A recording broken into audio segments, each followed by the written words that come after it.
Triple Threat Media is a New Orleans-based production company that documents the humanity of multi-hyphenates in the arts and entertainment industries. They produce everything from music videos to live and virtual events, reels, commercials, and podcasts. The people behind Triple Threat Media are the most smart, multi-talented, and humble professionals in the greater New Orleans area who love and honor the art of storytelling. How do I know this? Well, Triple Threat Media is my company. If you've been following my artistic journey over the last 18 years, you know it's always involved some type of multimedia production. All of that seasoning has put me in community with the best industry professionals in this area who are ready to serve you in your next media project. Also, with every transaction, Triple Threat Media shares a cut of their earnings to directly support the sustainability and economic empowerment of New Orleans artists. When you book our services, you are helping individuals in those communities keep their lights on, tap into their creative aspirations, and level up their entrepreneurial ambitions. For more info and to book our services, visit triplethreatmedia.net.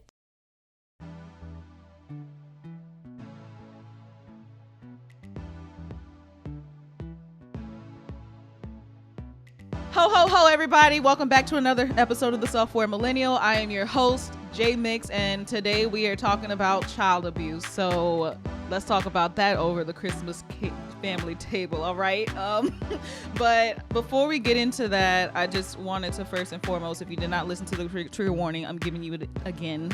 Please do not listen to this episode if you're in any way, like in that moment, like listen to this in a very safe space, because there's a lot of conversation that's going to be happening that may trigger people from all different sides, folks that have been abused, people that have been abusers, and those feelings are good. Y'all should have those feelings. You need to move through them. You can't just, keep them out. They need to. Bottling doesn't help anyone. Exactly. So take everything that we say with a grain of salt, but also if it's educational to you, then take it with you to whoever you need to take it to, even if it's yourself. Today we have a very, very special guest, Rin Medico, with us, and Rin is really knowledgeable about this subject, I should say. And we're gonna actually get to the conversation with them in a second. But before we do all of that, I want to give some stats, because there's folks here that may be listening that may not know much about like the stats of child abuse. And I honestly, funnily enough, like a lot of these stats, like I'm looking at it, I'm just like, some of these numbers feel like they are just underreported, but these are the stats that I've found from the National Children's Alliance. Stats about child abuse, physical child abuse. The first thing we want to let y'all know is that more than 600,000 children are abused in the United States each year. And this is just the ones reported, like that are mandatory reported. There's the number is definitely higher. yes. Child abuse is deadly, and the nationally, neglect is the most common form of abuse. 3/4 of the victims are neglected, 16% are physically abused, 10% are sexually abused, and 0.2% are sex trafficked. And I really think, again, those numbers are underreported, but that's just me. Most child victims are abused by a parent. In 2021, a report, they reported 452,313 perpetrators abused or neglected a child. That's what they reported. And in substantiated child abuse cases, 77% of children were victimized by a parent. And also, the last thing I will say, at least on stats, is that child on child abuse is a common. I wanted to make that like clear. Like, it's not just the parents. Sometimes the kids be doing it too, but like there's like, I'm not going to go fully into it. I just wanted to make sure that is acknowledged, because in this episode we were going to be talking about physical child abuse primarily, but like there's so many nuances. So what causes child abuse? This is coming from QLD.gov. It can include, but is not limited to, isolation and lack of support, no family members, friends, partners, or community support to help with demands of parenting. This is clearly from like the parents' perspective, because yeah. Sorry, I should like mention that. The second thing is, stress. Parents have financial pressures, job worries, medical problems, or caring for other family members with disabilities. They have unrealistic expectations, a lack of understanding about a child's development stages and behavior. That's the one right there. And lack of parenting skills, which I don't know how I feel about. I think parenting skills are like just ever evolving because the world evolves. Like you have to kind of just like morph your parenting skills to like whatever it is that's going on and socially acceptable and things like that. Like what was okay and standard for parents in like the 50s is definitely not okay now. Exactly. So yeah, lack of parenting skills, but like it could also be that like maybe you have old parents that are just becoming parents and they're like a little older in age. Or like just too young. I don't know. Point is that lack of parenting skills. Next thing, they may have drug and alcohol, gambling problems, low self-confidence, past childhood experiences, the generational trauma cycle that just keeps going. And or they may have mental health problems. Those are some things, but there's probably obviously other things that can cause someone to abuse their child. I'm hoping that hopefully majority of the people that are listening to this kind of fall into that category or can like relate to it. If you are not one of those people and maybe you were abused or you have like abused your child and you think it's something else, send a message and let me know, because I'm always interested to know like, what was like the benefactor of like, how it started. But I used to feel really like up in arms. I still really passionate about this conversation because it's something that I've experienced. It's something that still sticks with me. It's the main cause of a lot of my mental health issues that I've been talking about on this show since day one. Yeah, I think it just finally needs some space. So first off, thank you, Rin, for thinking, like wanting to having this conversation with me, but like also just being willing to have this conversation, even like with and like everything that you've gone through as well, which I don't really have that much information. So we gonna get into it. Yes. And I will also give a disclaimer that like I don't think that even parents that like abuse their kids are bad people. I think that there's just so much more there. Like they say, hurt people, and it's not like it's something that even it's like they can't control or they don't realize. There's so many nuances to this. Oh, yeah. And it's a very, very broad topic and has so many branches. So. Yeah, I don't think that we humans are inherently bad people. I just think that our basic needs, whether physical or emotional, were unmet at some point, and it caused us to resort to doing bad things in order to survive. Mm-hmm.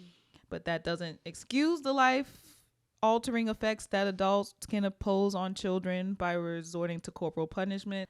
Some things that I've heard said is like it's the fastest and most effective form of discipline, and that like they'll say I was spanked and I turned out fine, and if I don't do it, then someone else will, and and other people that have been abused will say like I deserved it. And I don't know why, but I just feel the judgment from parents right now are just really like, they're like, you don't know, you don't have kids. And so there's that too. I don't know. It's gone all over the place, but that's why I'm talking about this from the perspective of being abused. That's why we're talking about that, because I mean, you can't deny that. Mm-hmm. And not everybody responds to being abused the same. But for me, like I resented it the entire time. And I told them, even as a child, this is child abuse, this is child abuse. And they're like, what are you going to do about it? Let's introduce Rin. Hey, Rin. Hi. Rin and I go back to, we used to work together years ago, but always just kind of stayed in touch. Mm-hmm. And also, Rin was like the first person that like gave me a resource. Told y'all about the time I went to River Oaks Hospital, and Ren was the one that told me about River Oaks. Yeah. I didn't know they existed. A little grippy sock vacation every once in a while can do you some good. Yeah. if you want to call it that. That's I mean, it kind of, at least the first time, I wouldn't say it felt like a vacation, but like it was very much like something I had never experienced before. Yeah, sometimes whenever you need it, just being somewhere else that is like, at least whenever it's your own choice. I can't speak from being dropped off. I've known people that have had to go against their own personal like will, but just like when it is your choice, like having that removal is sometimes a breath of fresh air. It kind of like puts you in like a little bubble for a minute to kind of collect yourself. And then also they give you resources. Like if you're not good at finding stuff, like they make you make a plan before you leave. So they find you a doctor, they get you on medication, and then they release you back out into the wild. Basically. Which is sometimes life-saving. Like sometimes being the key word. I mean, the other thing is insurance is like at some point they're like, well, your insurance is up and either you can pay this or you gotta leave, basically. Yeah. But yeah, for the listeners, I would like them to just kind of get a little background on like what you do now and like kind of what your thing is. Rin is really cool, y'all. I do a lot of things. My main bread and butter is I'm a lighting designer and audio engineer. I do live events, corporate events, concerts, things like that. Pretty much anything that needs lights and sound, I dig my fingers into. But also for fun, I am a muralist and painter, and I also do kink and BDSM performances. Yes. So just like kind of sideshow-esque shibari and things like that. Yeah, super fun. Is shibari the one with the ropes? Yeah, shibari's the one with the ropes, but I also do hook performances, and for fun I do not do performances with aerials, but for fun and fitness, I just like climbing on stuff, honestly. Okay. I think that's floating, flying, and being off the ground. Anything that leads me to that, I have been kind of gravitating towards. Hey, that's really awesome. And before we started rolling, we were just chatting about just like I don't know, like folks be like listening to this episode, or they be listening to these podcasts and they be thinking like I'm really like in the kink world like that. I'm not. Like I'm still learning. Like I want to be like in like mentally I am, but like I'm not physically. Yeah. And so just like hearing some of the resources or some like just within the New Orleans area, I was like, oh, that exists. I only thought this existed. So like we'll talk about it on Patreon, but we're gonna just kind of go a little bit into like what those things are, and if you're interested, you know, how to get into it if you're interested, especially like the safely and yeah, safely primarily. So Rin, let's kind of go into your experience with abuse as a child, and you can start wherever you want in that journey, whichever is most comfortable. I guess we'll kind of just go easiest is the beginning. I actually had a very normal childhood, which was in the beginning, like till I was about 8. Lots of moving around, which I later found out was actually my grandmother trying to keep me from my mom. We moved all the way across the country trying to avoid this woman. Oh man. But she eventually like got custody of me. Yay, court systems. She got custody of me when I was like 8, and she was super charming. Honestly, like I didn't know anything, so when the courts were asking me who I wanted to live with, I was like, this lady just gave me a teddy bear that's the size of me. I like her. So I didn't really know what I was signing up for, and within like the first month it started. My mom has a host of mental health issues, because I'm not doubting that some of it came from my grandma may not have been like the best mom, but like I look at my aunt and my mother, they're less than 2 years apart, and they are completely polar opposite people. My aunt is definitely emotionally like she's very reserved, but definitely not as like aggressive as my mom was, and I think that has to do with either undiagnosed bipolar, maybe BPD. I'm not a doctor. Right. Either way, she just flew off the handle so easily, and as a kid, just everything I did would set her off. There was countless amounts of like physical abuse from like the dumbest reasons. You know, and it made me so neurotic and nervous all the time, like just afraid to misstep at all. And Did you become a people pleaser? Oh yes. Yeah. Bad. And I'm still struggling with that now. And like I'm been struggling to like be my authentic self and not fear that everyone's going to abandon me at the drop of a hat because of that. Abandonment. Oh yes. Got you. Okay. It's hard to like, for the longest time I tried to deny them the childhood abuse like had much to do with I was the thick skinned. Even in like when I was in the middle of it, I kind of like would joke about it and I'd be like, you know, I would get in fights with other kids in school and I'd be like, my mom hits me harder than you. Yeah. And it wasn't until I was like in my mid-20s that I really had to start like sitting and addressing it and realizing how it was like actively affecting me as an adult with like people-pleasing tendencies, seeking out familiarity in my like adult relationships. I ended up with some not so great partners, just kind of seeking that familiarity and that hot cold of like, you know, like my mom would be great sometimes, which is why I have a feeling like a lot of her issues towards me was due to mental health. It wasn't fully like because of you. It was just the environment that. Yeah. And like it took a long time because for the longest time I really did think it was me because she would like, you know, like throw me on the ground for forgetting to say ma'am when I said like thank you or whatever, or like eating just because because you were doing the polite thing by saying thank you ma'am. Oh no, because I didn't say ma'am. Oh, because you didn't say ma'am. And just like things like that. And like, but the weirdest part was it was like so inconsistent, which like definitely made me never know what to expect. Cause like, you know, sometimes whenever we were getting along, like, you know, once I got to be like a teenager, I could curse around her and it was fine and she would let me drink. And then like randomly forgetting to say ma'am or eating too slow, she would completely fly off the handle and beat the crap out of me. And you know, when I was younger, I was scared of her, and I was small, so like with you saying the unreported stuff, I would have never thought to tell anything on my mother. Yeah, like who would you have told? Yeah. Like who do you think of, is there anybody in your life at that time that you feel like you would have been comfortable telling? No, not really. My fear of telling my teachers and stuff, she kind of nipped that in the bud by even telling me that if I told anybody that she would like hell hath no fury. So like, so it was just like I could either just keep it to myself and the beatings would stay semi-minimal, or like, you know, the threat of like if I told somebody it would get worse. So I was just like, I can suck it up.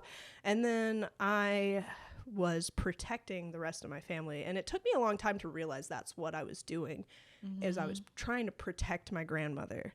So I never told her what was going on till like way later. And not that there was anything that she could have done, really. Like, she was already fighting for custody of me. And maybe if I would have said something, it would have changed things. And I've battled with that of, like, did my silence cause me to deal with this longer?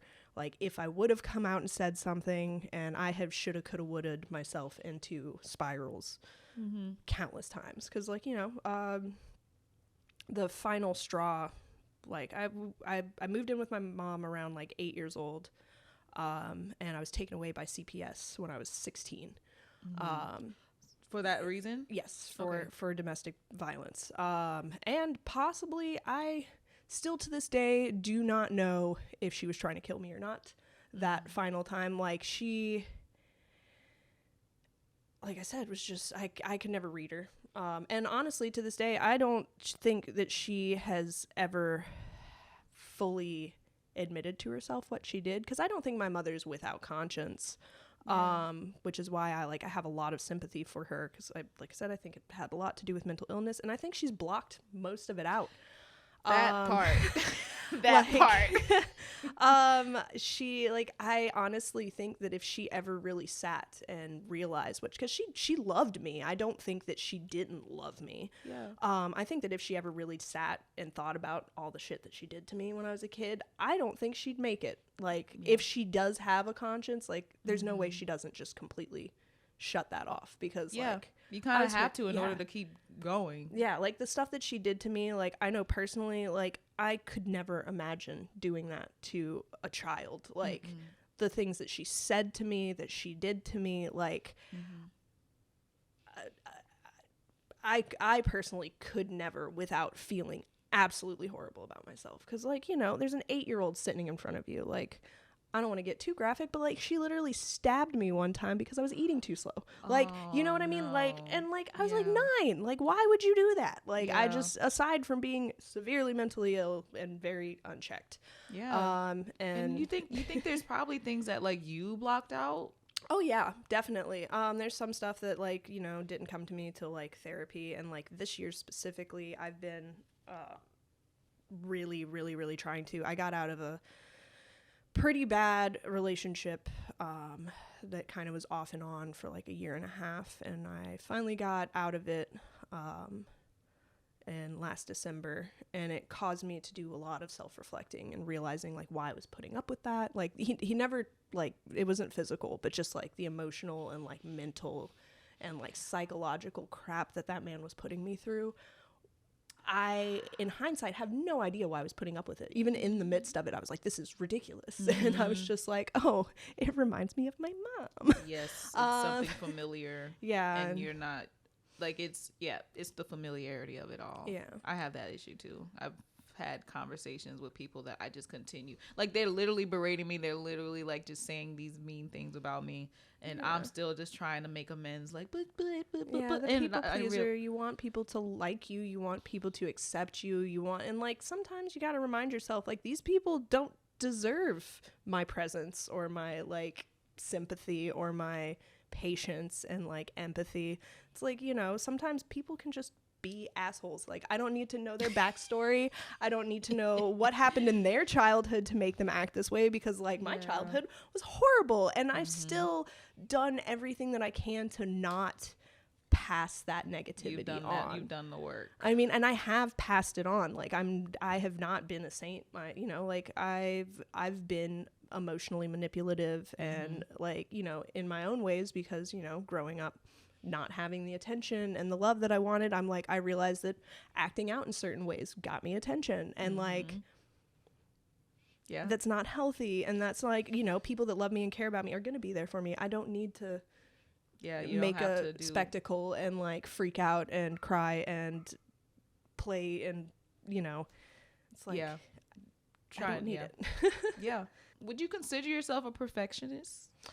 Yes.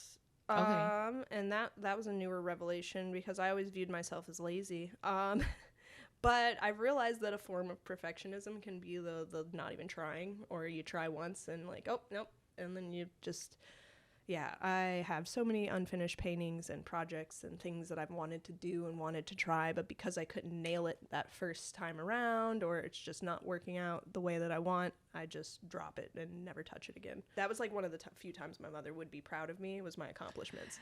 And that's probably why you're a perfectionist. Yeah, she was like, she definitely had that narcissistic, like, typical narcissistic mother thing, where you view your kids as an extension of yourself. Yes. So the more, like, accomplishments I had, the better I was doing in school. Like, you know, I was very musically talented as a kid. That was the only time that I saw her, like, excited about me, and, like, you know, because she loved bragging about me to people. And which also made it so hard to tell people, like, and once I really did try to start being like, well, she's not nice to me, like, she's actually extremely mean, people were like, no, your mom loves you, like, all she does is sing your praises. And I was like, you should hear what she says to me in private, like, you know, like, I was convinced my mom hated me for the longest time, because she would, like I said, say the most vile things to me, and, you know, turn around and be like, oh, my angel, you're so perfect, like, I'm proud of you, like, because of this. And I'm like, okay, you know, well, then I'm gonna do nothing but music, and I'm going to, you know, and that's toxic. Parents, don't do that. Celebrate your child's failings just as much, please. Did your parent ever tell you why they were doing it? Or did they just kind of do it out of the blue? Yes and no. Sometimes it was kind of out of the blue. She I don't think she really, like, I mean, obviously it was all displaced because but she would find a reason. Even so, like, minuscule. Like I said, just eating too slow. She would flip off the handle, forgetting to say ma'am. But like, I got caught. I set a dumpster on fire in my apartments complex. It was an accident. Mm-hmm. But like, she was completely fine with that, and she thought it was funny. Yeah. And I did not get in any trouble for that. But like, I took the bus home to my grandma's one day instead of her house, and they lived less than like 2 miles away from each other, and I got the crap knocked out of me for it. So it was just like, it just all depended on her mood. So like, if she was fine, it was fine, and it was always out of the blue, but she'd find a reason. So does that mean that you had to walk on eggshells with her, and you tried to deflect from things that you knew would set her off more? Yeah. And yes, when I was younger, and then once I got to be a teenager though, it kind of turned, because then I was like, well, there's no rhyme or reason to it. I'm gonna get hit or yelled at or whatever no matter what I do, so I'm just gonna do whatever I want and see what happens. And sometimes I could come home after curfew, I could drink, whatever, and she would laugh about it, whatever, not care. Sometimes I could be, it didn't matter if I was a good kid or a bad kid. If she was wanting to act that way, she would. And there was also like a short time where she was married to my stepdad, which he actually was getting the brunt of that. It wasn't just me that she would abuse. She abused my father. She abused physically? Yes. Oh, shoot. Oh, yes. My dad has like a scar from her. Like man. Yeah. So she would abuse, like she abused my stepdad. She abused my father, my sister's father. Like it was anybody that was close to her, which makes, like, once again, I think like it's just unchecked mental illness, because it wasn't just people that were weaker than her. It wasn't just me because I was small. Like it was just anybody close to her. Do you know much about her history with abuse in her own? I mean, like, my grandpa would spank them, but like my grandma, definitely not. Like, and I know me growing up, I was raised by my grandmother till I was 8. Mm-hmm. And like the most she ever did to me was when I was acting up, she would tell me to put out my hand, and she would smack the back of my hand. Yeah. And I was terrified. And that was like another thing, like looking back, like I don't know how I handled that transition, because like that was the worst that I dealt with up until my mom. Like, and I was I would start, my grandma would be like, put out your hand, and I would start crying, and like she she wouldn't even hit me that hard, but I was terrified of that.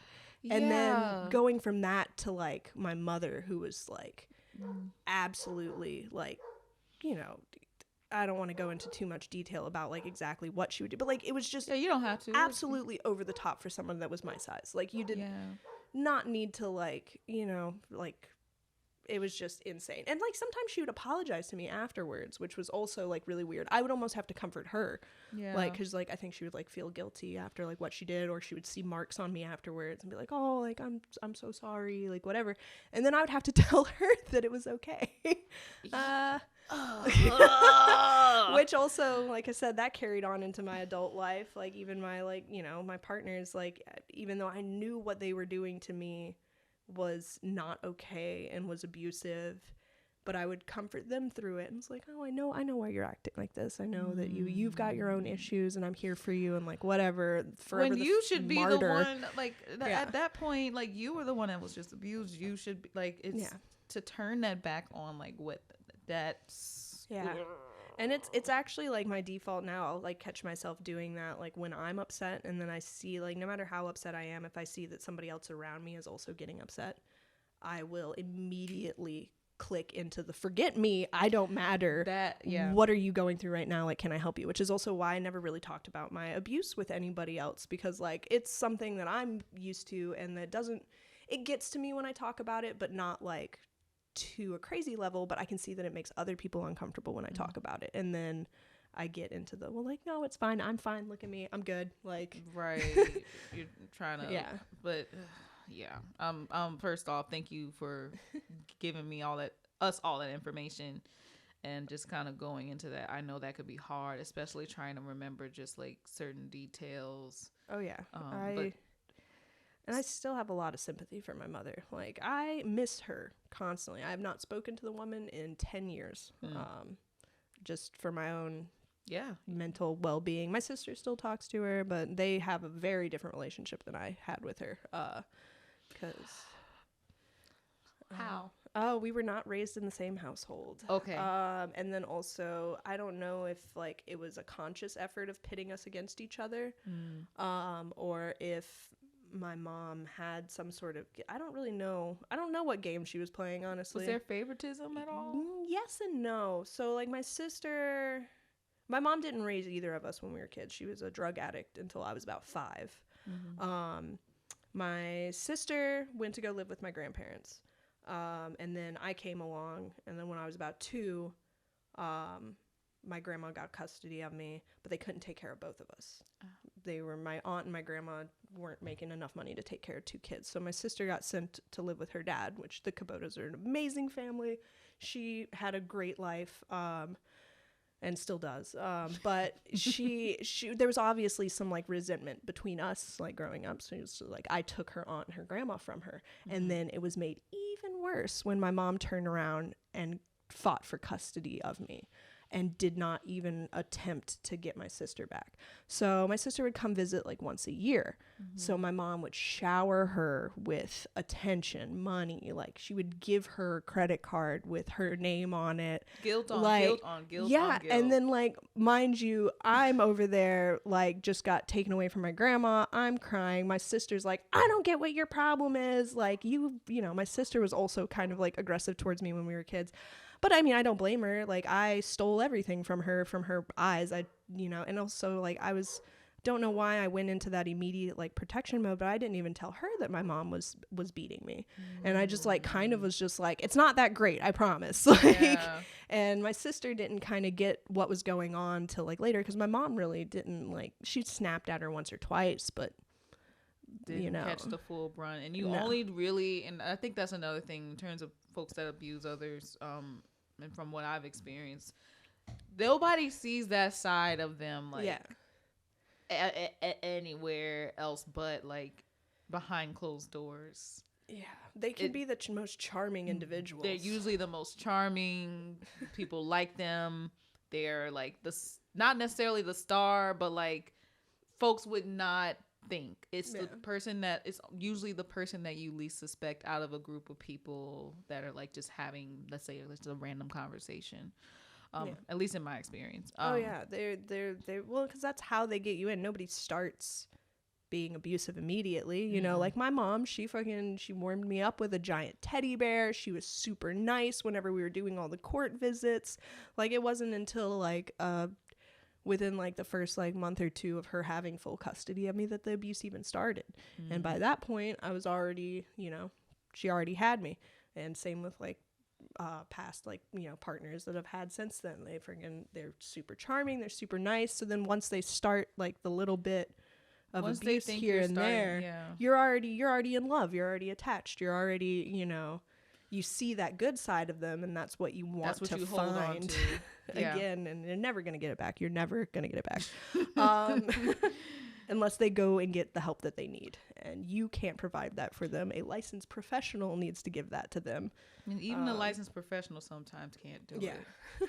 That's unfortunate, and that's the unfortunate part. But like, I still give it up to folks that have done that are at least can acknowledge it. I think sometimes, like as you were saying earlier, like there's folks that are, you know, your mom doesn't even, or probably can't acknowledge it, or has blocked out a lot of that. Well, yeah, I mean, like I said, if she has a conscience, that's going to rip her apart the day that she fully sits there and, like, realizes. Because, like I said, she didn't just abuse me. She abused all, like, the fathers of her children, my stepdad, you know, her own mother. Like, she never laid hands on my grandma, but, like, you know, the woman let her live with her. She embezzled money from her. Like, it's, like, she's just not a nice person. And when you have to sit with that and acknowledge that and make amends for that, like it can get overwhelming, and a lot of people just rather would not deal with it and pretend it just never happened, or blame other people. That's the easiest one, is scapegoating others. You know, she used to try to blame my grandma for everything in the way that she would act, but I was just like, you know, you and my aunt grew up in the same household. Like, you know, my mom was more of the problem child, so probably. And, you know, that was a failing on my grandma's part, and she did kind of do the same thing to me. which I wouldn't consider like outright abuse, but like a little bit like neglectful, and like that was coming from just a place of ignorance on my grandmother's part. She didn't see the signs when my mom was a kid of like, you know, sometimes she'll tell me stories about when my mom and my aunt were kids, and I was like, how did you not know that my mom had some issues?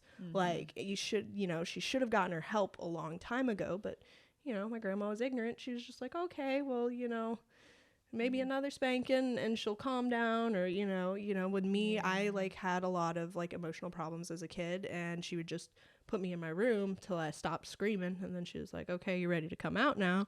You know, and like, you know, I had rampant depression as a teenager. She kind of just viewed it as a phase, you know, kind of ignored the self-harm and all that kind of stuff. She didn't really get me any help when I was a teenager. I kind of had to eventually seek it out myself. And then once I got put into CPS, I finally, for the first time, really saw a counselor and was honest with the counselor. I'd seen a few therapists, like, when I was a kid, like, through school. I, like, being hindsight, I think the school knew something was going on, but they could not break me. Because I would, like, have to sit with the school counselor, and they'd be like, well, what's going on? And I would just stare at them until they let me leave. Like, you have first off, I think in school situations, especially if there's a child at school and you know for sure they're getting abused at home. I know for, like, as a kid, like you were saying, like, you don't necessarily trust who you say these things to, because you know for sure they're going to go back. You think that they're going to go back and tell that person that's already been abusing you. Yeah. It's like, and then it's just going to be more abuse when you get home. Oh, that's actually, I wrote my entire senior paper on how much the CPS system sucks when I was in high school, because like my dealings with it weren't great. I had an amazing school counselor at Haynes, and she knew something was wrong and was pulling me into the office. Like, I would run away. Once I got to be about in high school, I was bigger than my mom, so the physical abuse kind of stopped, mostly because she was directing it at my stepdad. And then also I was bigger and stronger than her, so I could like hold her hands to her side when she started trying to hit me. Or like, you know, if I just did this, you know, she'd hit my forearm and it'd be whatever. Or I would just leave. I'd call one of my friends. I'd be like, hey, come pick me up. The cops would start calling my phone. I'd be like, you'll find me at school tomorrow. And I'd show up to school the next day. I'd show up to Haynes in my pajamas and be like, what's up? And there'd be cops waiting for me in the office. All the other kids were scared of me because they thought I was like this bad kid. I was like, no, I was just running away. And they would try to get me to talk about what happened, and I wouldn't. And the one time that I did finally like get like, there was like a CPS got involved. I ended up it made everything so much worse. My mom got mad at me. Even though I didn't actually say anything, the school was kind of like, something's going up. You need to check in on this.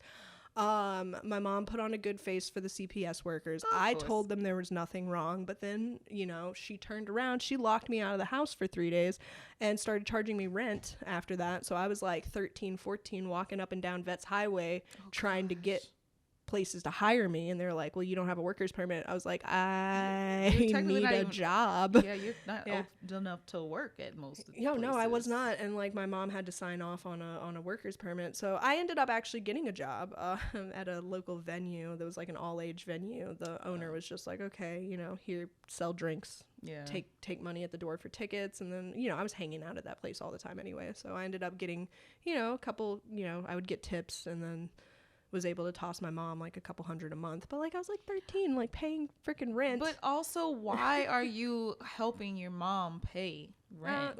I think it was more of a punishment. Also, like, because of her, like, like I said, her stuff had to probably do with mental illness. She could not hold a job for very long. She would start getting aggressive, and you know, like, she had a very good like front, but like, once you got to know her for a few months, that it all fell apart. You know what I mean? Because she, you know, so she wouldn't be able to keep jobs very long. She would get sugar daddies and stuff like that.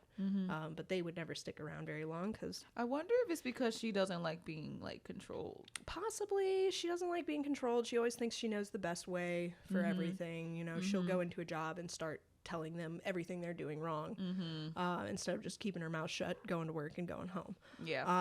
There's folks like that. And then, you know, just like interpersonal conflicts. If she didn't like someone in the office or wherever she was working, like, it would be an issue. She couldn't just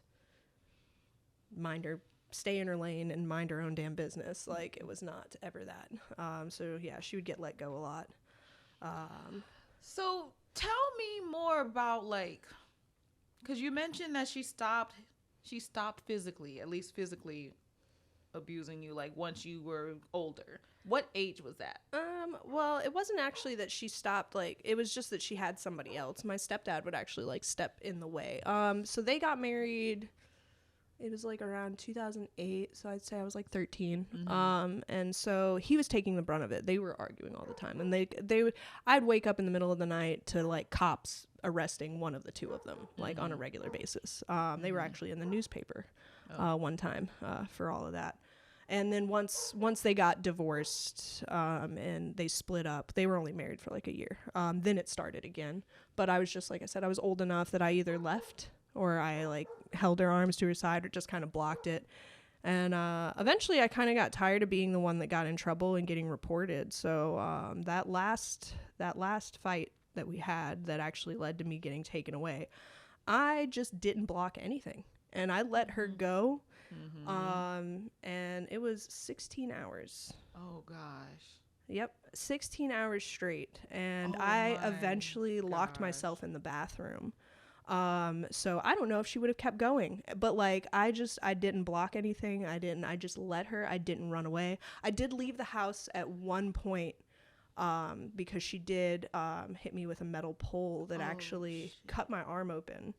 And that was when I freaked out because, like, you know, up until then, like, there was no blood. Like, I was in pain and everything. But, like, I was just kind of, like, I was just so sick of it. I was so tired and I just wanted out. So I was like, fine. I was like, she's either going to kill me or I'm going to finally be taken away. Yeah. So, and, like, and also, I had a very good lesson in the bystander effect. I lived in an apartment complex at that time.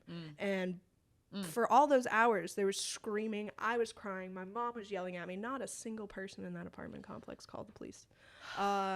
So, and I even actually ran out of the house once my arm got cut open because that was whenever I finally got kind of scared. Yeah. And she immediately like switched tones and was like, "Oh my God, I'm so sorry, my baby, my baby, my baby," and like followed me out of the house. Coaxed me back in, which like, you know, there was like multiple times where like I think back on that event and like I should have just fucking ran, but I didn't. I got back in the house and then I kind of like locked myself in the bathroom as soon as I could. And I slept in the bathroom till she eventually went to sleep. And then I went to school the next day. She made me get up. She tried to call a friend of hers to like come and stitch my arm up, but they didn't answer. What the hell? Yeah. Well, she was scared. She wasn't going to bring me to the hospital. Of course not. You know what I mean? But like, also, like, what is she going to tell her? What has she been telling her friend? Actually, a little bit more open with my teachers there about what was going on. And I believe actually maybe some of my other classmates probably said something. So like, I know I probably should have gotten kicked out of NOCA I think it was my sophomore year because of grades, but I didn't.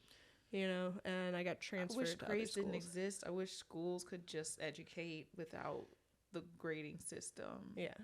Having, like, because they're, like, again, that just kind of eliminates the competition. Yeah. Like, everyone deserves education. Right. Point blank, period. Yeah. This is one question I didn't ask. How did you begin to heal from all of that? Like, what was your turning point to just be like, if I don't do something now, I may not be here?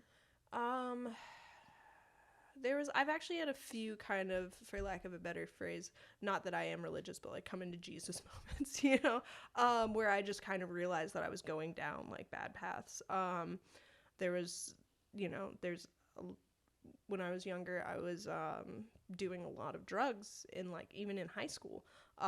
So like, you know, I had one moment around probably like, I'd say like 20, like 19 or 20, where I had to like realize that, you know, that my like drug use was not only dangerous, but also like maybe, you know, I'm not as okay as I thought I was. And that was about the time whenever I decided to cut my mom out of my life, because I actually did try to have a relationship with her again once I turned 18. When I was taken away at 16, obviously there was a restraining order and everything. I couldn't come in contact with her. She was like going to trial and stuff for all the stuff that happened between us. So there was a restraining order. I stayed away from her. And then I was like, well, maybe now that I'm 18, we can like have some sort of relationship where, but I didn't realize just like how much her presence was affecting me. Not only was I on a bunch of prescription medications, but I was abusing like other ones. I was doing everything I could get my hands on pretty much. And I just realized it wasn't serving me and that it was making me like miserable. And also I was risking my life with everything that I was doing. But you were also doing those things because you were trying to find an out to it. Like, yeah. You may not have realized at the point, but you were doing that because you were just trying to find some relief. Yeah, I was like, like I was neurotic, I was anxious, I was nervous, I was depressed, I was sad. So I was like, okay, this makes me care less about stuff. This gives me energy because like I'm so depressed, I can't get out of bed for days at a time. So, I was smoking meth and I was like, okay, this makes me productive and I get out of bed and I do stuff and then I'm happy. Blah, blah, blah. And then, I realized that, back in their day, at least, not anymore, both my parents were meth heads. So I was like, maybe I need to not be doing all of this. And also, like, I found my career. And I started really, like, I knew that I always wanted to be in production, but I started taking it more seriously. And I was like, okay. And I got into probably one of the healthiest relationships I've ever been in. So, like, my ex, Dave, like, really helped me through a lot of stuff. How does that feel to be in a healthy relationship? Like, what was that transition like? Because it was horrible. Well, because like the denial that I had, the suspicion that I had, like I did not treat that man well. I treated him the best that I could, but like I was constantly just like, I didn't believe that he loved me. I didn't believe that he was there for me. I was constantly like, and unfortunately, like he didn't really have much experience with mental illness, and like he came from a family that was very much like, don't cry in public, fix yourself, then come up. So he had no idea what to do with me, and he tried, and I think that's eventually what kind of led to us drifting apart. But like I will sing his praises forever. Like he was an amazing partner, and he was so healthy for me and did so much to like help me, like give me the safe space to kind of like realize that my nervous system can have a break. Like I'm safe, I'm okay. And then I like had the chance. We were together for like six years or something like that. The first few were very hectic. I was all over the place. And well, yeah, your body's getting used to like a normal, and then like more normal relationship, that you've never experienced. Yeah, and like had examples of. Exactly. And like I was always so suspicious of him, and I was like, you're gonna leave me, like I'm too crazy for you, you can't handle me, like blah blah blah. And he just kind of sat there and took it. And I eventually, like once my nervous system had time to like relax and like chill out, then I realized that I was the bad guy. After a while, I was like, why am I freaking making this man jump through hoops? I'm putting him through all this. He just wants to build his haunted house sets and love me, and I'm making it impossible. Like I was like, I realized that like I was being a person that I wouldn't want to be with, you know what I mean? Like even if I wasn't like directly like yelling at him all, like, you know what I mean? Like I never was like directly like abusive and but like if he wasn't giving me enough attention, I would start a fight for no reason and be like, you don't love me, like blah blah blah, and he's just at work trying to like provide for us and be whatever, and I would just kick up dirt for no reason because I was so used to conflict. But also that's how it seems as though like your mom or anyone else abusive to you, that's how they showed love. That's how they showed love. They weren't able to just say it. And I was they had just to do like, something else in order to. And I was just like, like we're if we weren't like I don't know what I was thinking. So like, and eventually like I feel like over time, at least for me, like I couldn't stay in the relationship because like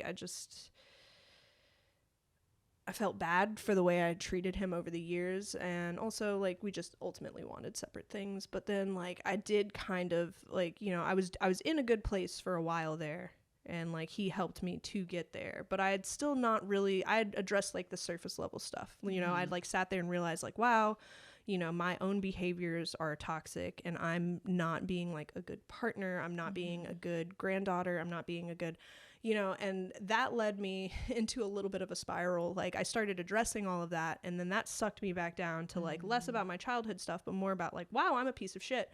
And, I'd gotten off all the drugs like early on in me and his relationship, but I'd still like not handled my like emotional, like I was still stuck in like my 16-year-old reactiveness. Like I was just an angry teenager trapped in a 20-something-year-old's body. Yeah. And you know, so then I kind of did get sucked into another spiral of like self-loathing. So that was like another step of healing, was like, okay, I addressed my childhood trauma and like I understand that that's impacting me and it's making me like act this certain way. But then I was using that as a crutch for a little while. I'm like, I'm traumatized, I can act however I want, I can be ridiculous and mean and reactive and explosive because I'm sad and my mom didn't love me the way I needed to be loved. Yeah. And then, you know, so then I had to like I said, sit with that, realize that like just because I went through this stuff does not your behavior give me, doesn't it doesn't mean it does not give mean you an I excuse can that you can exactly, like I can't just use this as a crutch to just act crappy to the people I love and the people in my life. So then like, you know, I did spiral a little bit for a few years then, like thinking that I was undeserving of everything. And I did get into some crappy relationships again. And then like I said, this past like year has been really about like learning to self-regulate, learning to not only like sit in my own like authenticity, like stop trying to people please. Like I am who I am. I don't need to change myself. I don't need to make myself smaller or quieter or whatever for people to accept me and love me. And I also like need to be accountable for the way that I react to things and the way that like, you know, I react to stress and react to conflict. Like, you know, I couldn't take conflict. Like I couldn't take any criticism for the longest time. If somebody told me that, hey, like you did something that made me feel bad, I would go into a spiral and be like, oh, I'm so terrible. Like I wouldn't be accountable at all. I would just, you know, woe is me. Yeah. I'm crappy. And then like not actually do anything about it. Just like self-pity myself and then like not be like, wow, like why am I acting like this? How can I like not and like also change and be like more present and better for the people that I love and like not take advantage of their kindness and not freaking make it a pity party for me all the time. And like I don't know. So I've been dealing with that like the past year heavily. I was going to therapy like whenever I was really going through it, like, you know, more than once a week sometimes. Now we're back to like every couple months for check-ins, but like, that's, you know, nice. Yeah. And I have I just like a few months ago got with a new partner that is so good for my nervous system. And we're both cancers. So we're both like constantly like, you know, we're both very emotional. So like he's very patient and that's so you know, oh my God, it's so nice. He's great. I love you, Spike. But no, he's super sweet and is so healing for my nervous system right now and amazing. Question before we go into our Patreon segment, which if y'all want to check out Patreon, I'll let y'all know in just a second. But the one question I had was on a scale of like slap on the wrist to what you experienced, do you consider all of those things child abuse? I would talk actually, do you think like what is your parameter of what that is? Or like if I had kids, like where would I, if you had kids, or like just what you think about what child abuse is in general? Like what is like the lowest bar you think it is? Yeah, because we already know what the highest bar is. But the lowest, like, what do you think the lowest bar, like, would start at? Would you even think it starts at a slap on the wrist? Do you think it would start even, like, with verbal? I feel like it all depends kind of where you're coming from. Like, you can't let your emotions take control when you're dealing with a child. Like, you're dealing with a little creature that is new to this world. And it's like, you got to kind of self-reflect. Like, you can't even control your emotions all the time. You can't, like, expect this little creature to as well. So like I feel like when you let your emotions take control, like I'm not saying that, you know, I don't know, because don't get me wrong, there's an unhealed part of me that like sees some adults running around that I'm just like, this motherfucker's never been popped in the damn mouth and it shows. And I'm not so like it sucks because like I want to say that like I don't okay, like yeah, a slap on the hand, like that. I mean, I'm not saying it's perfect, but you know, that's what my grandma did. I know it didn't hurt. It scared me. Well, here's the thing about I guess the other thing about that is in a child abuse is that it's the fear of being hit by somebody.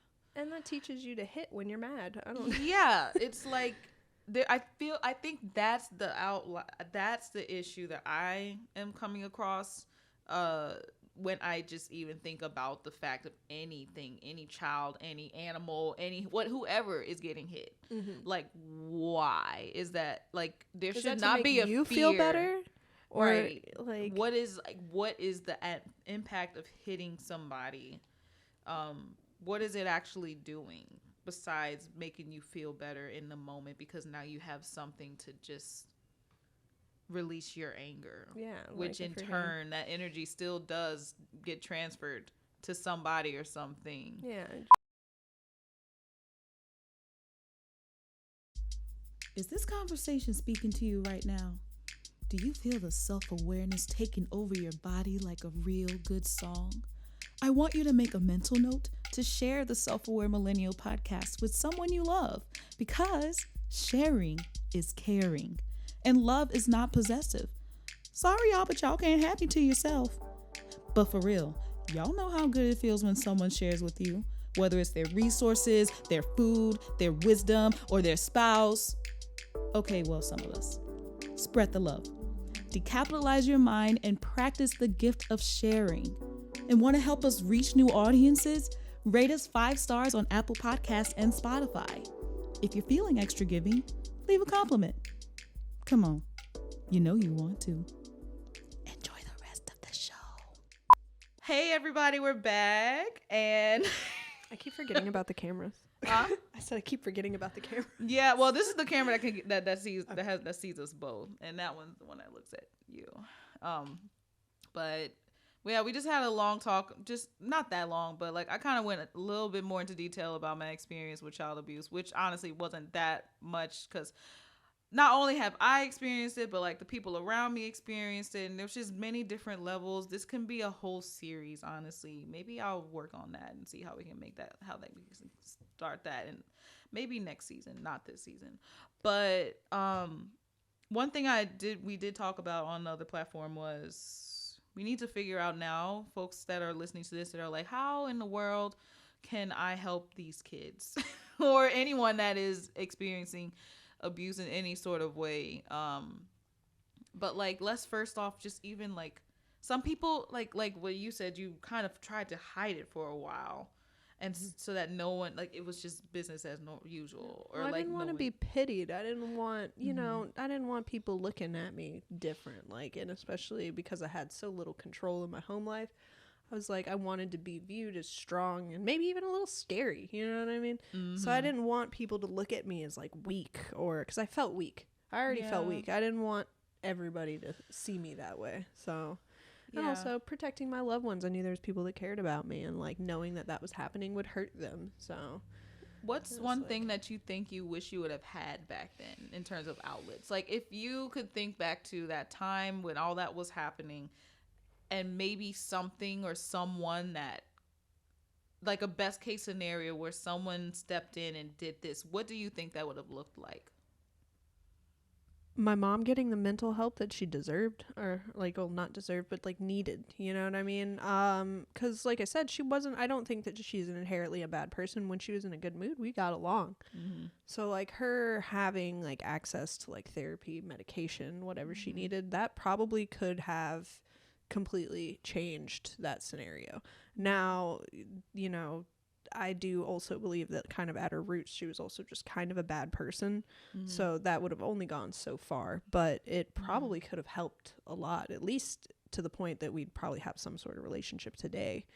And maybe I wouldn't have had like as many violent episodes with her, you know, maybe like, you know, just because she's a bad person, like maybe like that would have had her have a little bit more of a grasp on her emotions and those outbursts and things like that. Be able to catch herself in the moment instead of just keep going. It may have not helped with like, you know, the other bad things that she's done. Like I said, she embezzled from my grandma and things like that. That's not really I don't think medication would have helped those choices, but like, you know, I feel like it wouldn't have fixed everything, but it would have made things better. It wouldn't have broken us all up. You know, I feel like mental health, resources for parents, financial resources. Cause like, also, like I said, my mom was having to like have sugar daddies and things like that. And like, I don't deny that probably took a toll on her as well. Like, she was, for all things considered, selling her body to provide for our family as well, which she definitely would remind me of. And, and she would blame me for that.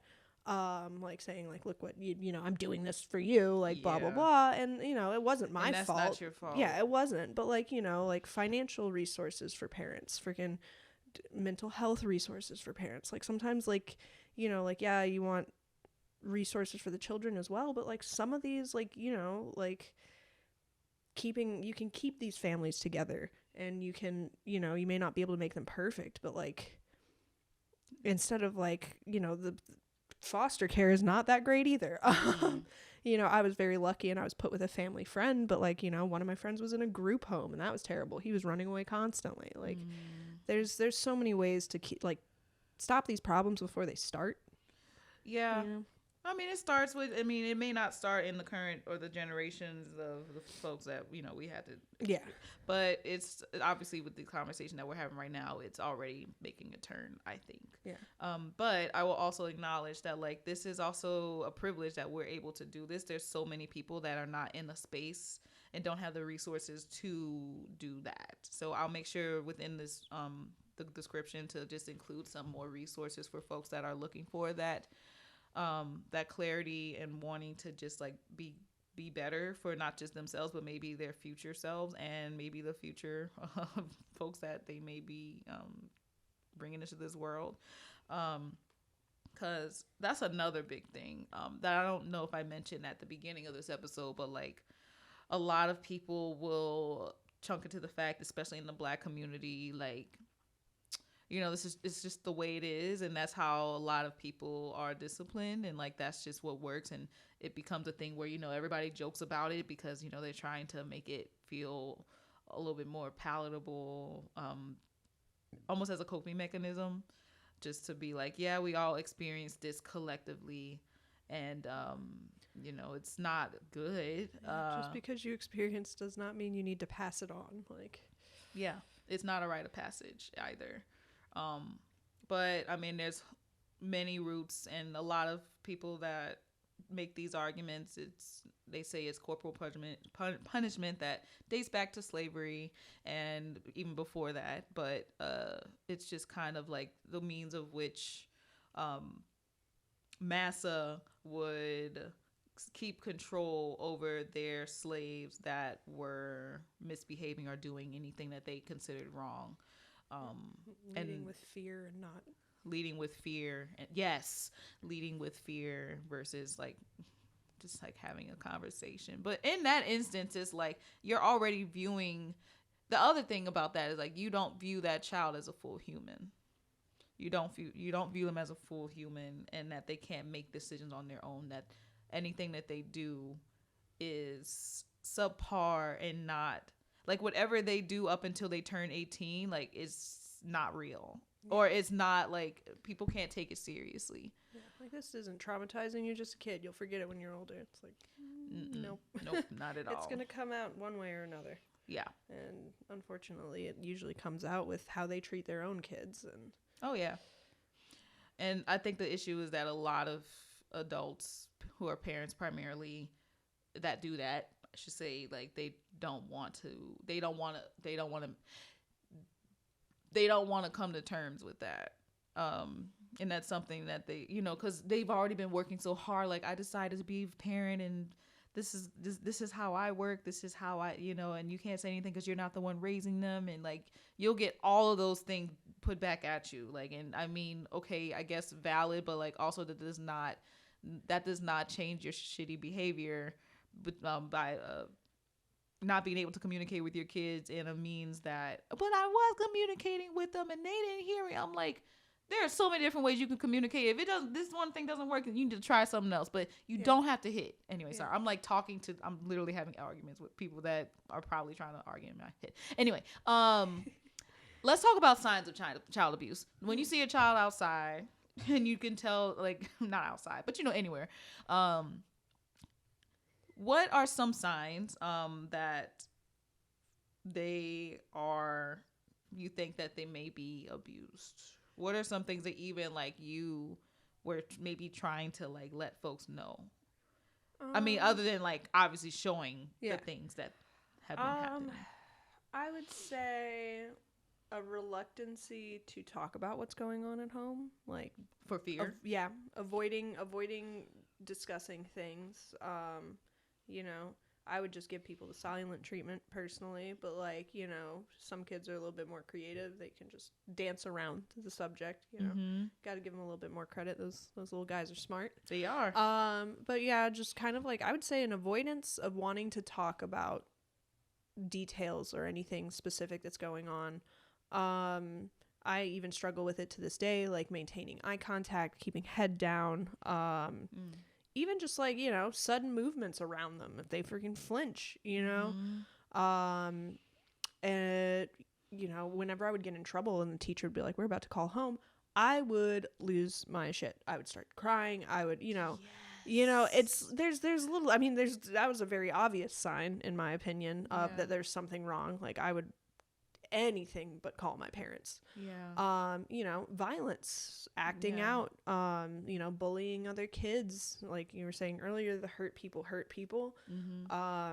you know, breaking stuff, just physical marks also, if you see something. And I mean, I was also a clumsy kid, so there's a little bit of a but you can tell the differences, like, okay, some sprained wrists, that, you know, that can happen from falling off the playground, but like, you know, certain cuts and scrapes and bruises, and you don't just get from falling.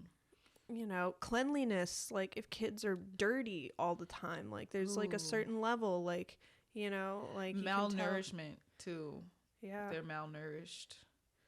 Wow, you're like saying certain things. I was like, I didn't even think about that in my own, like, I was not a cleanly child, but that was just because like I mean, you can tell the difference because like, you know, like my grandma grew up dirt poor, but they were clean, you know what I mean? Like her aunt would make them like scrub, you know, and they were always like, you know, but you know, obviously financial things can like come into play there, but just like, you know, parents are gonna make their kids take a bath at least every once in a while, so like at least when you're about to go out in public.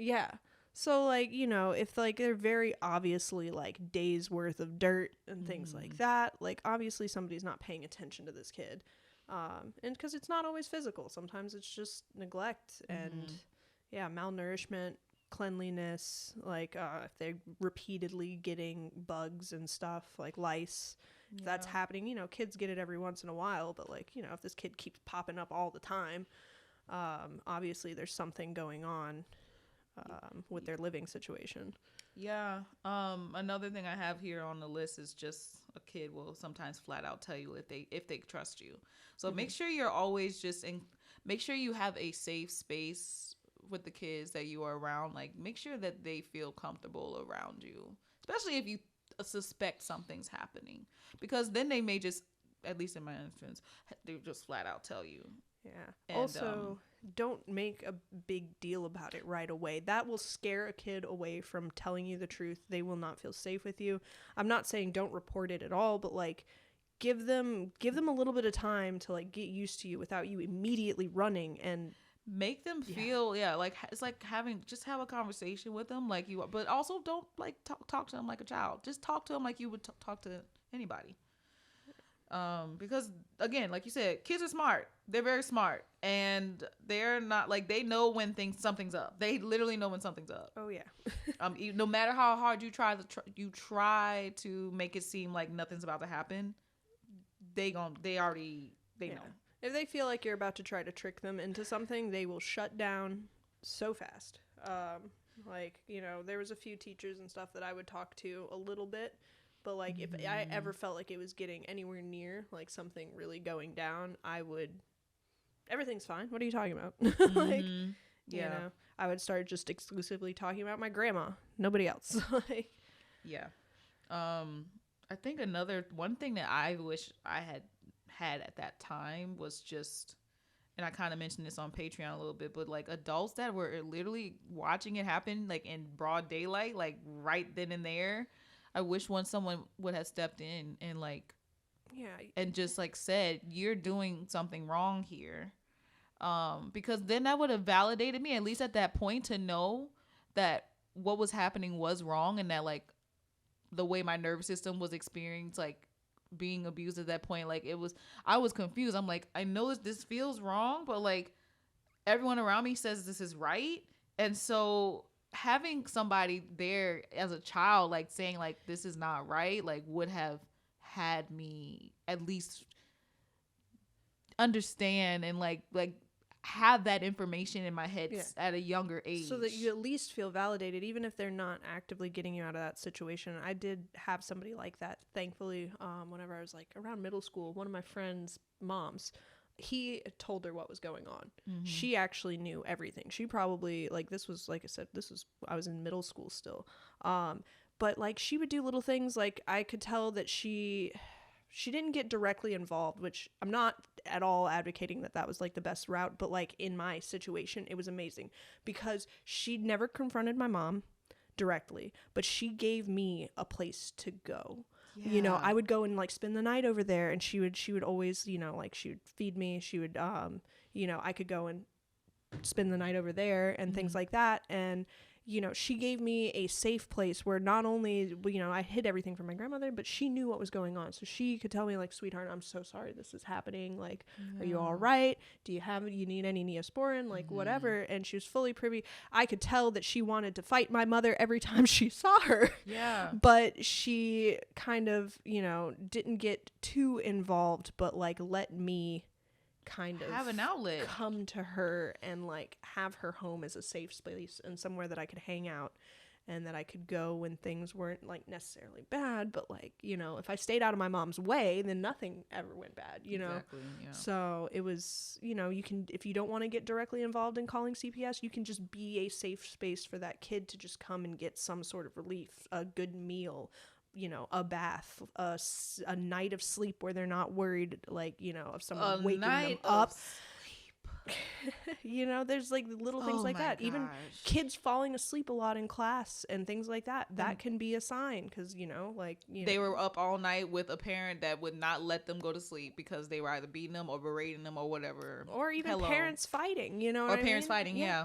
It's there's so many little signs, but there's also so many little ways that you can help. Even if you're not directly pulling that kid out of that house, you can be a safe space and somewhere of support. And and I think the other thing to piggyback on top of that is just, I know as an adult now, and I don't know if I should say that, I know kids that still have this experience right at this time that I know of, that I'm now in the position of what I wish. I'm in the position now that, you know, when I'm looking at when I was a child, like wishing I had somebody, like I'm trying to be that person for these kids. And one thing that I am struggling with is like what I worry that the parents or whoever, how they're going to retaliate on what I've done if I were to come out and like say something or, you know, report something. I feel like they're just, you know, they're going to basically cut off your access. Not even cut off access, but basically throw it in my face of everything that they have done. And I always like, and it's also like, yeah, I'm not raising this child. And they'll throw that too, and they'll say, oh, but you weren't here for this, but you weren't here for that. Like they'll throw so many things at you, and they won't validate the fact that you were just trying to keep this child safe. Yeah. But they also believe that they know their child more because they're raising them, and I don't necessarily. I know when I was a child, when I was being abused, I don't think my parents, even to this day, they didn't know that much about me. They know the presentation of what they think who I was. At that time, I was a people pleaser because of, like, they only see me from a side of like, I'm trying to just make sure that you don't get upset with me. So I'm going to say these things. I want to have these types of conversations with you It's a performance. It's more of a performance because like I can't really just like let my hair down and just be like, this is how I really feel about X, Y, and Z. Yeah. And yeah, so I think in that regard, like you may think you know your child. I mean, yes, you may if you've created a safe space for them to literally talk about anything and you don't go crazy on them. But I think for most people that have parents that are in their lives that have either been abused emotionally, physically, like they are not going to reveal everything to them. And I think parents need to realize that and make sure that they have people around them community wise that those kids can talk to, because that's the stickler there. But before we leave, I want to also just kind of quickly talk about like what to do if you already know like this just child being abused and you want to say something or not say something, but you want to do something just to kind of help things along. And I should also mention this, like there might be times where like, yeah, CPS has to come and like take your child. But I think, and I mean, I could be wrong. But like, I think the whole thing about just the break in family for that temporary time is because they want everybody to be able to come back and like be in a more healthier state and environment to like be a family.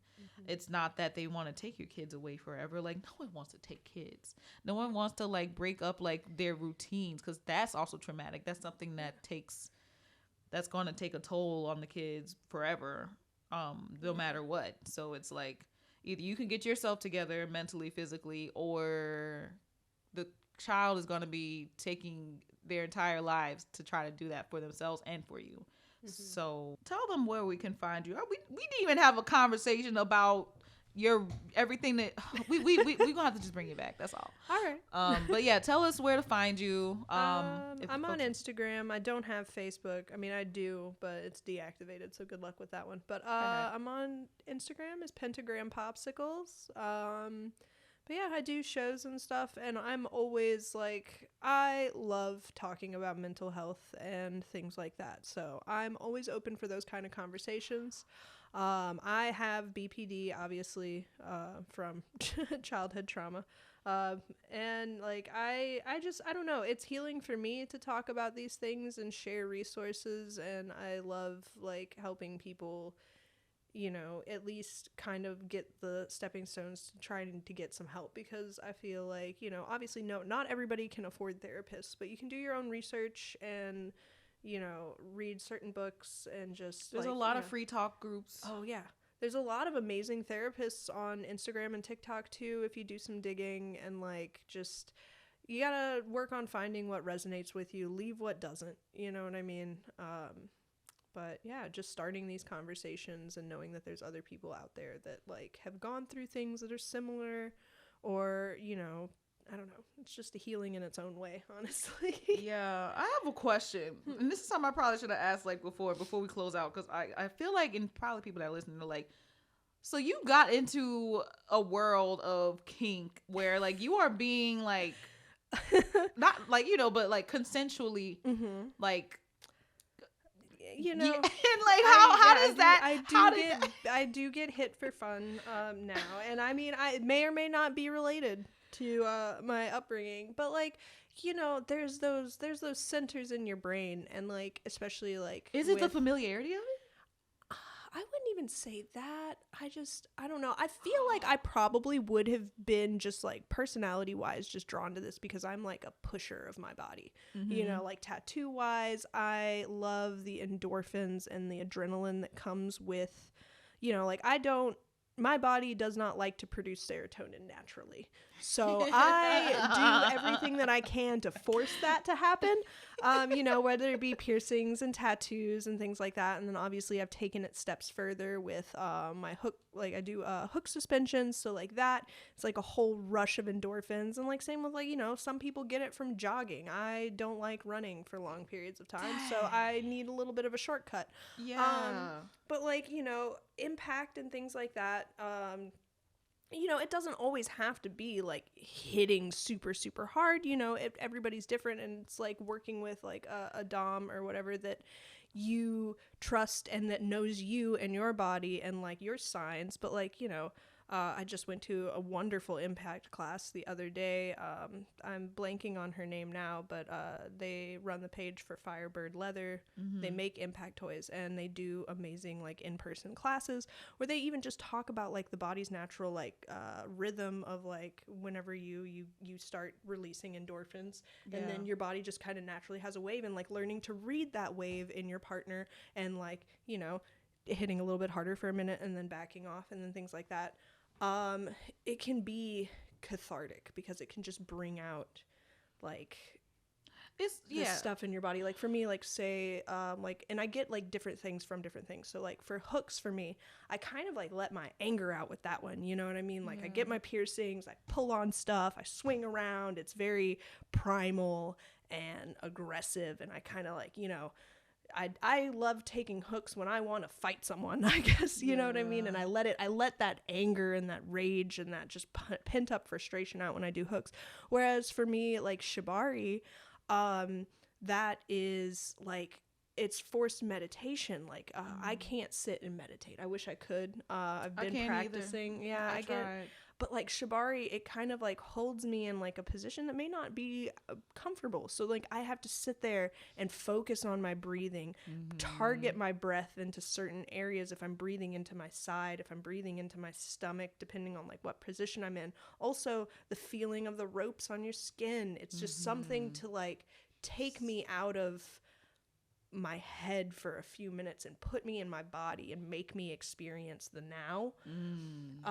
Whereas like, so like kink for me has mostly been like a performance thing. Not to get super personal, but like, it's not something that I've really done in the bedroom. Like, you know, I haven't really had partners that were super into kink. So it's just been like either like a one-on-one thing with one of my friends that's like a rope top or like a dom, in a non-sexual kind of environment, or in a performance-based kind of thing, you know. And it's a beautiful thing. I feel like everybody should, you know, if you've got the resources, and we're going to talk, and I'm going to start sharing some of these resources. Because we have been working on trying to get a community space where like people can learn how to come and do rope in like a community, like, you know, everybody of different skill levels and things like that, and learning safely how to do it. There's an amazing place called Shibari Study. They have a lot of free lessons if you're just wanting to learn some basics. But yeah, I recommend it for people with trauma. Right. It's a way to just like connect with your body, because like with so many trauma survivors, I feel like depersonalization, disassociation are so common. Yeah. And, you know, we kind of like have lived in this state of learning how you learn as a child to remove yourself from your physical to deal with and make it through the crap that we've been through. Yeah. And, you know, at least for me personally, kink has been a way to put myself back into my body and be able to experience the sensations and the fleshiness of me in a way that's consensual and safe, and it's comforting. You know, like to some people it's like, okay, they're just getting spanked, they're getting hit, they're getting tied up, but like for me it's like it's a way of like reconnecting. It's like therapy. Yeah, it is. It's a way of reconnecting with my body and reconnecting with those neurons and everything in a way that like I'm choosing to do this time, and it can stop the second I want it to stop. And that part to me it's beautiful and it's cathartic, you know, and it's, you know, you're experiencing it with someone you trust or love, or, you know, and it can rewire so many of those pathways in your brain. You know, they say that the neurons that fire together like wire together, you know, and it's like whenever you've got those like father wounds, mother wounds, you know, your concept of pain and love are so intertwined. And I feel like kink is such an amazing way to kind of rewrite that in your body and in your brain, and teach yourself that like just a sense of safety and trust. And it's a beautiful thing, and it's not just I mean, it's definitely leather and whips and things like that, but it's not just that. Like, it's a beautiful, beautiful thing. And, if anything, it teaches you. I've found, and within the K community, I'm not really in it, but like kind of around that community, like just the fact. So they're the most consensual folks, like in terms of consent and like communications. And communication. It's like top tier, chef's kiss. Like, you go into an impact session, you're like, I just want to feel like an emotional bond today. So then you're gonna, it'll be something light and maybe like just light touches and something like that. Or you've had like a crappy day, you're feeling all kinds of stuff, and you're like, I need something cathartic. And, I want to cry. I need to feel things. And then, like, you get from it what you want, and learning to communicate what you want is also a big thing, which is why there's classes and things on how to kind of figure out what it is that you want to get from these experiences.